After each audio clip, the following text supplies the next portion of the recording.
Hello everyone, welcome back. Today I'm going to be talking to you guys about the buckler, and we're going to be exploring the question of why use this over other things, okay? Well, if we look at a shield for a second, the shield offers much better defense, right? But the problem with this is that, this is a lot bigger, it's a lot less comfortable to carry around. So if I'm going into battle, yeah, I definitely want a large shield like this. But if I'm not expecting to have a fight, if I'm just gonna, be walking around town, this is big, awkward, and clumsy. Okay, so I need something smaller.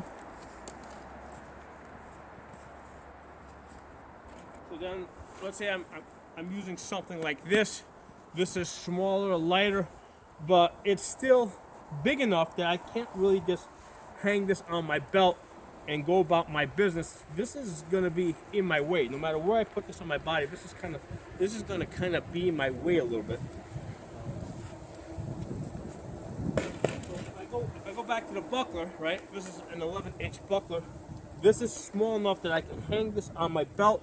Okay, hang my sword there, hang this, and this is kind of out of my way. Okay, and I can do other things. Okay, so this is really a convenience thing. So the thing I really wanted to consider in this video is why not a dagger, right? Because the dagger seems to do a lot of the things that this does just as well, if not better. Okay, so let me grab a sword.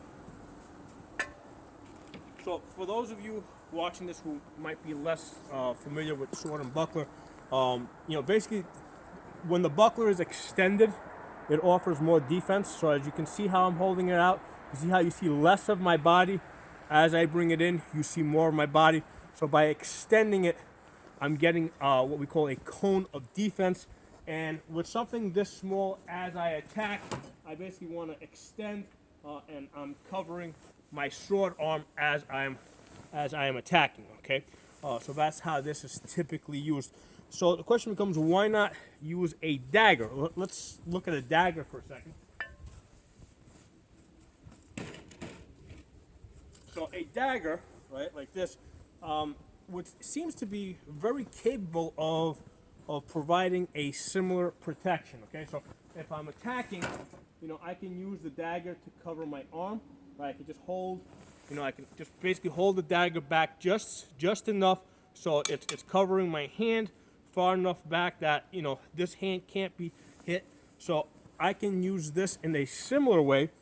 I can also use this more offensively. Now you can say, hey, you could take a buckler and hit somebody in the head with it, and it's gonna do damage. But yeah, with a dagger, I can hit them anywhere. I can stab them anywhere in the body. So with the buckler, I pretty much am limited to hitting them either in the head or on their fingers or maybe their elbow.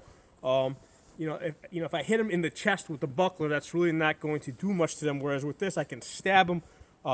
So this would seem to have a much more offensive capability.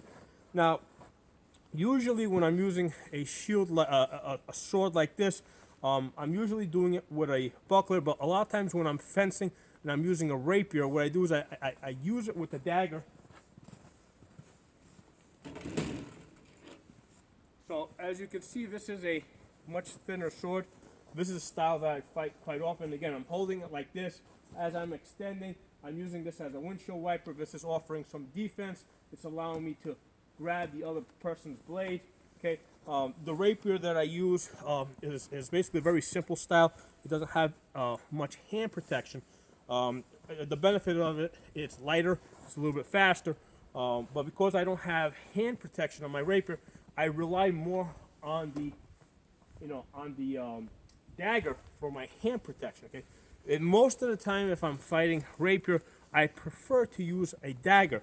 So the question becomes, in what instance would I want to use a buckler? Why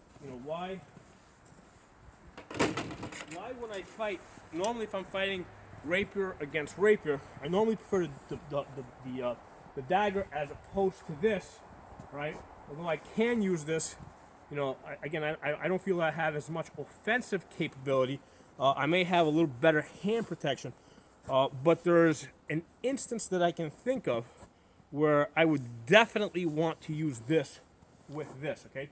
So the important thing to understand is that when we, historically, weapons were not matched, okay? And especially when we look at some of the civil wars that happened, throughout the Renaissance, like in Florence, we had some situations where, townspeople were fighting, let's say like town's guard. So it's very possible to be opposing somebody that has a much heavier weapon. Now I'll give you an example.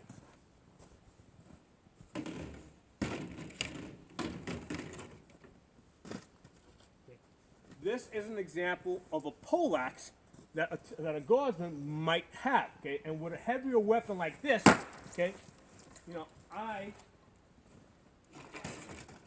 would prefer not to block that kind of a weapon with a dagger. I would prefer something a lot more stout, and that's where I think the buckler really comes in. So I think that the reason why the buckler was so popular is because people, even if it didn't happen as often, but they were aware of the possibility that they may end up in a situation where they are fighting against much heavier weapons, and they wanted something capable of stopping, let's say a polearm. Now you can say, hey, you practice all the time, you fight, you're able to defend yourself, against a polearm with a dagger or whatever, or just a plain sword. But I think that this just gives you a lot more strength, just because you're able to grip it more firmly, push into it. So that is the reason why I think that the buckler was so popular, as opposed to, let's say, a dagger. Okay? Because again, the dagger, I think, offers more offensive capability. You can stab somebody.